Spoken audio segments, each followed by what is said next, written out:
और गाइस सब बढ़िया? नहीं। कोई बात नहीं, आज की इस वीडियो देखकर आपको मूड फ्रेश हो जाएगा या बोलो मजा आने वाला है आपको गेम खेलने में। अब आपने थंबनेल को देखकर क्लिक कर दिया है तो आपको पता है आज की इस वीडियो में क्या होने वाला है। जिनको पता नहीं है मैं बता दूं, आज की इस वीडियो में आपको PSP एमुलेटर की बेस्ट सेटिंग्स बताने वाला हूं। अगर आपके पास एक लो एंड डिवाइस है तो ये वीडियो आपके लिए बेस्ट है। अब मैं भी 4 साल पहले लो एंड डिवाइसेस में गेम खेल चुका हूँ और अभी भी खेलता हूँ एक तरीके से कभी कभी। तो मैं 2GB RAM Samsung Galaxy J7 में भी गेम्स खेल चुका हूँ जो की काफी लैग करता था, पर जब मैं इन सेटिंग्स को समझा जाना तब जाके मैं काफी सारे गेम्स खेल पाया अच्छी तरीके से। और जो गेम मेरे डिवाइस में चलते ही नहीं थे, यूं मान लो चलते तो इतने बुरे अटकते थे कि भाई खेल ही नहीं सकते, उनको भी मैं खेल सकता था 30 से 25 FPS में। तो ज्यादा टाइम वेस्ट आपका नहीं करूंगा, चलिए शुरू करते हैं वीडियो को। बताता हूँ आपको कौन सी वो बेस्ट PSP की एमुलेटर सेटिंग्स। और गैस कुछ सेटिंग ऐसी है PSP एमुलेटर की जो कि 2 तरीके से काम करती है। अगर उसको ऑन किया तो अच्छा भी हो सकता है, बुरा भी हो सकता है। अगर उसको ऑफ किया तो भी अच्छा भी होगा, बुरा भी होगा। वो क्यों, वो गेम के ऊपर डिपेंड होता है। ओके, तो चलिए शुरू करते हैं वीडियो को।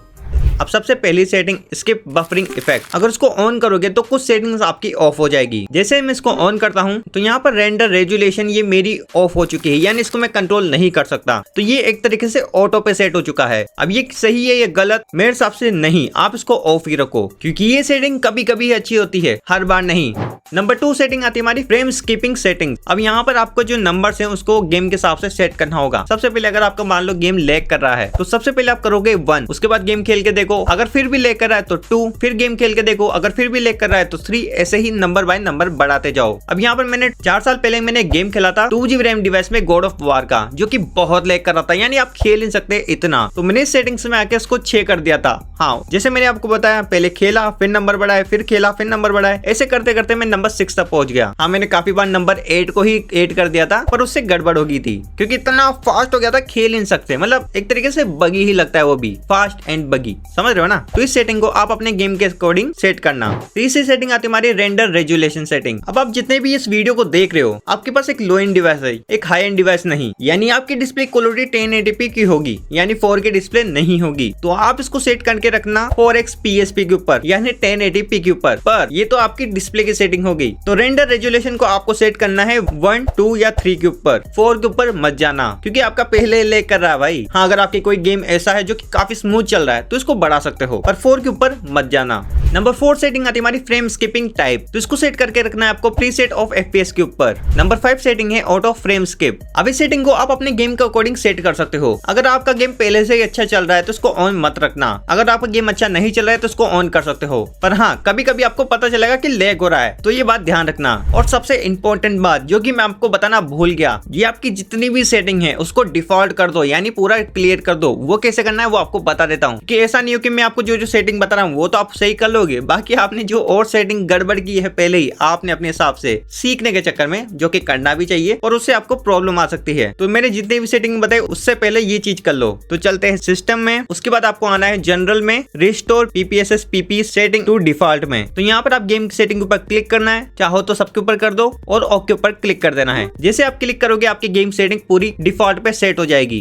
नंबर 6 सेटिंग आती है हमारी अपस्केल टाइप। तो इस सेटिंग को भी आप अपने गेम के अकॉर्डिंग सेट कर सकते हो। अब यहाँ पर मान लो आपका गेम अच्छा चल रहा है, अब मान लो सेटिंग को आपने XBRZ के ऊपर सेट करके रखा है। अब मान लो कोई गेम आपका अच्छे से नहीं चल रहा, तो ये ऊपर के 2 ऑप्शन आपको मिलते हैं XBRZ और हाइब्रिड का। तो इन दोनों का आप 1 by 1 यूज करके चेकआउट कर सकते हो अपने गेम को। ज्यादा फर्क नहीं पड़ेगा, माइनस सा फर्क पड़ेगा, पर बहुत होता है। अब यहाँ पर कुछ एक्स्ट्रा चीजें आपको बता दूं, शायद आपको पता होगी। यहाँ पर आपको ग्राफिक सेटिंग में सबसे नीचे ऑप्शन मिल जाएंगे 2, शो FPS का और शो स्पीड का। तो इन दोनों को आप ऑन कर लेना। आपके FPS होनी चाहिए 30, कम से कम 30 तो होनी चाहिए ताकि आप एक अच्छा गेम प्ले कर पाओ। और आपकी स्पीड 100 होनी चाहिए, 100 या 95, 98, यानी 100 के ऊपर नहीं और 91 के नीचे नहीं। अगर आपको ये नंबर शो हो रहे हैं डिस्प्ले के ऊपर, यानी आपका गेम स्मूथ चल रहा है और उस दौरान आपको कोई भी छेड़छाड़ करने की जरूरत नहीं है सेटिंग्स में। ओके, तो ये सेटिंग तो आपने कर ली। अब चलते हैं नेक्स्ट सेटिंग के ऊपर जो कि आपको मिलेगी सिस्टम सेटिंग में।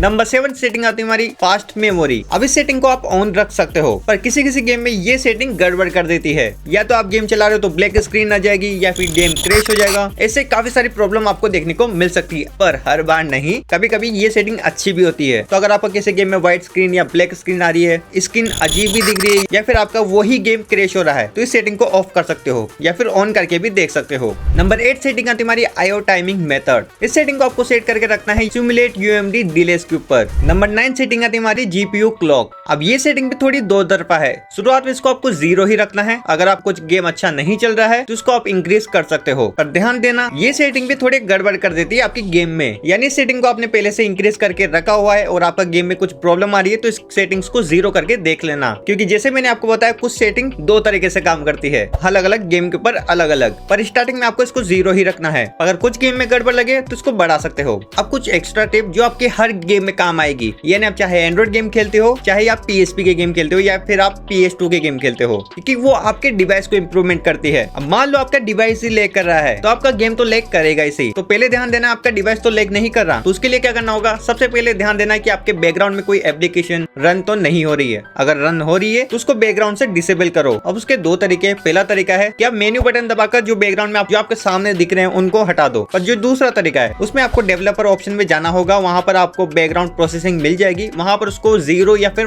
1 पे सेट कर दो। इससे क्या होगा कि आपके बैकग्राउंड पे प्रोसेसिंग नहीं होगी कोई भी एप्लीकेशन की। चिंता मत करो, आपका डिवाइस खराब नहीं होगा। अब नेक्स्ट है, अगर आपके बैटरी सेवर ऑन है तो उसको ऑफ कर दो अगर आप गेमिंग करना चाहते हो अच्छी तरह से, तो क्योंकि वो बैटरी बचाने के ऊपर ज्यादा फोकस करेगा और हमको बैटरी नहीं अच्छा परफॉर्मेंस चाहिए, चाहे बैटरी ज्यादा ही ले लो, समझ रहे हो ना। नेक्स्ट है, अगर आपका डिवाइस ओवरहीट हो रहा है तो भी डिवाइस के ऊपर बहुत फर्क पड़ता है। तो आप ठंडा करने के लिए क्या कर सकते हो, मेरे हिसाब से कुछ नहीं, ज्यादा से ज्यादा कवर हटा सकते हो। नेक्स्ट है लो पावर मोड। अब यहाँ पर बैटरी सेवर जैसा ही होता है ये भी, बस इसको ऑफ करके रखना अगर आपने ऑन कर रखा है तो। नेक्स्ट है स्टोरेज। अगर आपके डिवाइस की स्टोरेज फुल हो रही है और ये मान लो आपके 2 GB ही खाली है, तो मिनिमम 5 GB तो खाली होनी ही चाहिए, ये ध्यान रखना। और मैं तो बोलूंगा जितना खाली रख सको जितना खाली रखो। अब एक और सेटिंग होती है जो कि आपको डेवलपर ऑप्शन में मिलेगी, वहां पर आपको एक सेटिंग मिलेगी ग्राफिक्स ड्राइवर प्रेफरेंसेस, कुछ इस टाइप का ही। तो वहां पर आप जिसमें भी गेम खेलते हो, जैसे कि PSP इमुलेटर में, तो उसको सेलेक्ट कर सिस्टम ग्राफिक्स ड्राइवर के ऊपर सेट कर देना। इससे आपके ग्राफिक्स इंप्रूव होंगे, ना कि परफॉर्मेंस, ध्यान रखना। और काफी बंदे बोलते हैं कि सिर्फ परफॉर्मेंस अच्छी होती है।